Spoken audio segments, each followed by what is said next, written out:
Bueno, usted ha escrito este libro con Daniel Ziblatt, que decíamos se titula Cómo mueren las democracias. Y en esencia se refieren a lo que ha pasado en Estados Unidos desde el momento en que fue elegido como presidente de este país Donald Trump el 8 de noviembre de 2016. Pero también hay, por supuesto, muchas referencias a América Latina, a países donde la democracia se acabó en ciertos momentos. La primera pregunta, y así es como empieza el libro, que se hacen ustedes, que se formulan, es si está en peligro nuestra democracia, es decir, la democracia estadounidense. ¿Está en peligro o no está en peligro? No sé si está en peligro, pero hay señales de alerta. Creo que los norteamericanos desde hace mucho tiempo hemos tomado como dado, no hemos preocupado nunca por la democracia norteamericana. Hemos pensado, actuado como si fuera no podría pasar nada. Nuestros políticos podrían comportarse de una manera irresponsable y no pasaría nada porque claro que la democracia norteamericana iba a seguir. Y escribimos el libro porque eso no es cierto. No hay ninguna democracia que es completamente inmunizada contra la crisis. Y hay, como dije, algunas señales para preocuparnos. Y sobre todo la llegada a la presidencia de un hombre que es un outsider, sin experiencia política, y además no está plenamente comprometido con las normas constitucionales y democráticas, que es la primera vez en muchas décadas, yo diría más que un siglo, que llega a la presidencia alguien que no está plenamente comprometido con la democracia. ¿Cuál fue la última vez que alguien llegó a la Casa Blanca que no hubiera estado comprometido con la Mira, democracia? Nixon demostró en el poder, no está completamente comprometido con la democracia, pero ni siquiera él, en pública, en sus declaraciones, en campaña, rompió tan abiertamente con las normas democráticas. Yo diría que posiblemente Andrew Jackson, hace casi 2 siglos, es la última vez que llegó al poder un outsider con un compromiso tan que estaba en duda con la democracia. Andrew Jackson. Podría ser. Que Yo fue no soy experto en la historia del siglo XIX de Estados Unidos, pero es difícil identificar a alguien eh, que rompe tan abiertamente con las normas básicas de la democracia. Libertad de prensa, no fomentar la violencia, eh, tratar como legítimo a su rival, o sea, cosas muy básicas de democracia. Donald Trump en la campaña y en el poder ha violado. ¿Cuáles son los mayores ataques que le hace Donald Trump a la democracia como tal? Mira, hasta ahora, por suerte, no ha atacado, desde el poder, no ha atacado, por lo menos con éxito, a las instituciones democráticas, o no ha podido Debilitarlas. minarlos, debilitarlos, vamos a ver. Pero en el poder lo más abierto ha sido su esfuerzo para controlar lo que llamamos los árbitros de la ley. Eh, lo- los, em, el Poder Judicial y las agencias del Estado responsables por la investigación y la inteligencia. Y cualquier autoritario elegido en el mundo, el primer paso es controlar a lo que llamamos los árbitros, ¿no? Porque así evitas investigaciones en su contra y si controlas al Poder Judicial y a las agencias de investigación o de law enforcement, Sí. puedes utilizarlo en contra de sus rivales, ¿no? Controlar la ley es un instrumento súper importante. Trump ha hecho un esfuerzo continuo para intentar subordinar, controlar eh, esas agencias en Estados Unidos, no con demasiado éxito hasta el momento. Antes de continuar con Trump, Bien. ustedes citan en el libro varios casos de personajes en Estados Unidos que han sido autoritarios y grandes demagogos, por ejemplo, Sí, como Huey Long, que fue un gobernador del estado de Luisiana, sí. me parece, o George Wallace, o bueno, Charles Lindbergh, que además se atravesó el Atlántico y que fue incluso elogiado por el régimen nazi.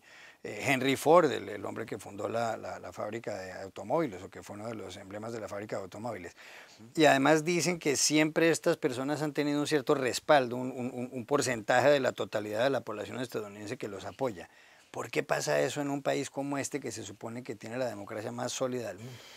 Mira, es un mito la idea de que tenemos mucho en Estados Unidos, que somos un país con una cultura democrática plena, que todos los norteamericanos son comprometidos con la democracia liberal, a diferencia de Argentina, donde puede surgir un Perón, o Venezuela, donde puede surgir un Chávez.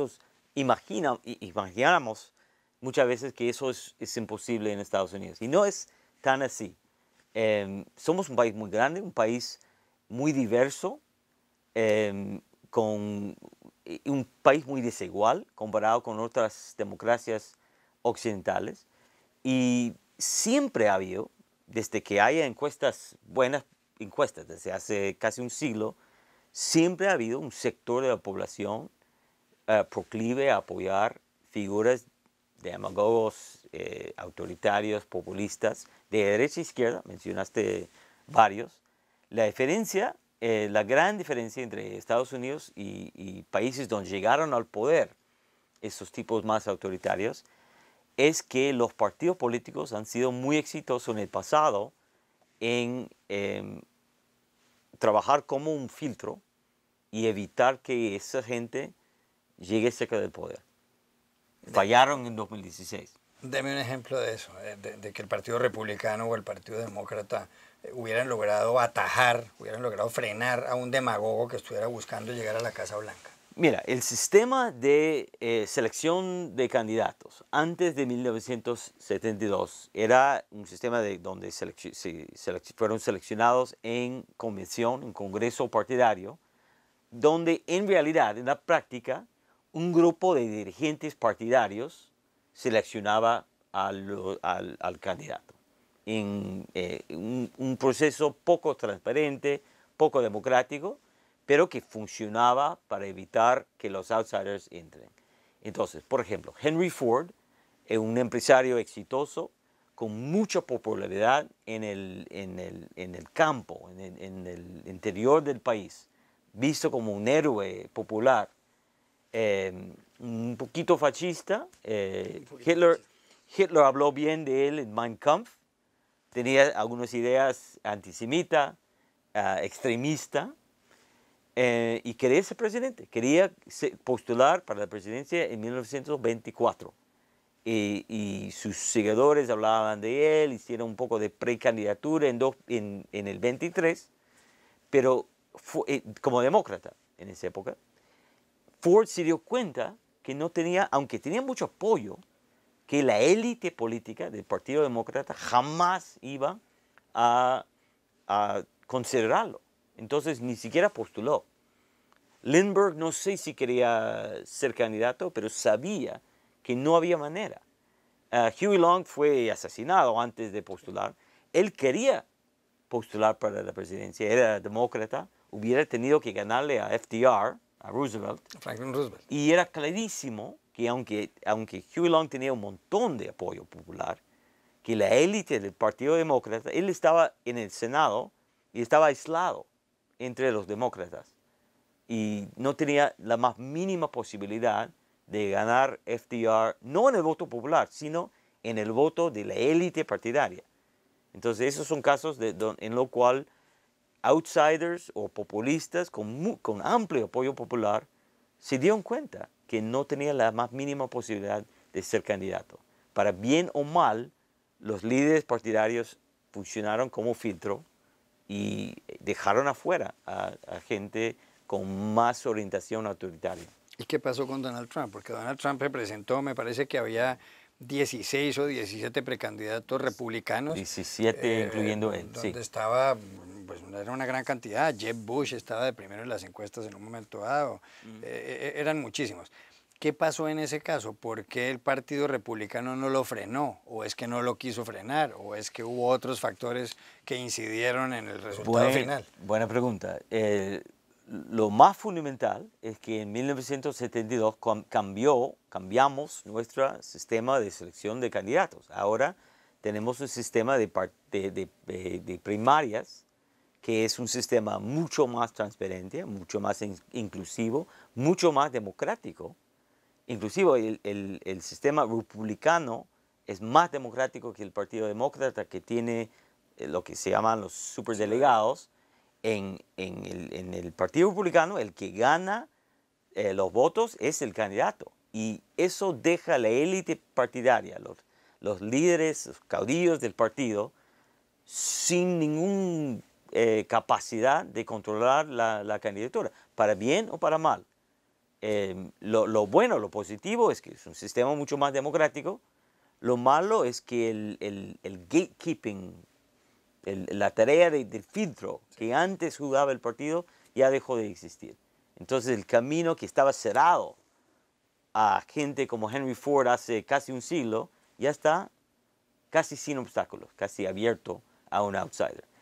La otra cosa que pasó, que es quizás un poco más para discutir, es, bueno, ¿qué hicieron los republicanos después de que fue seleccionado Trump? Si hablas, y me imagino que ya has hablado con líderes republicanos en privado, sabían que Trump no era que no tenía la capacidad para ser presidente, sabían que era un poco peligroso para las instituciones. Sí. ¿Qué hacer? En un sistema de dos partidos, la única manera de evitar que gane un candidato de un partido es apoyar votar al otro. por el otro. Ningún republicano de peso estaba dispuesto a apoyar a Hillary Clinton. La mayoría apoyaron, aunque no muy felices, apoyaron a Trump al final, o como John McCain no lo apoyó. O los Bush, o George Bush padre, o George Bush hijo. George Bush quedó en silencio. Ninguna de esas figuras de peso apoyó abiertamente a Hillary Clinton. Y eso también fue, yo diría, en términos de defensa de la democracia, un error que podría terminar siendo un error histórico. Sí, porque eso no ha pasado en países como Francia. Por ejemplo, Emmanuel Macron, que era un candidato de centroizquierda, terminó recibiendo el respaldo, Así y es. lo cuentan ustedes en el libro, Claro. del candidato conservador de François Fillon, Sí. simplemente para que no llegara a la presidencia la señora Marine Le Pen. En el libro, nuestro argumento es que los líderes republicanos debieron hacer eso, exactamente lo que hicieron los líderes conservadores en Francia, pero no lo hicieron.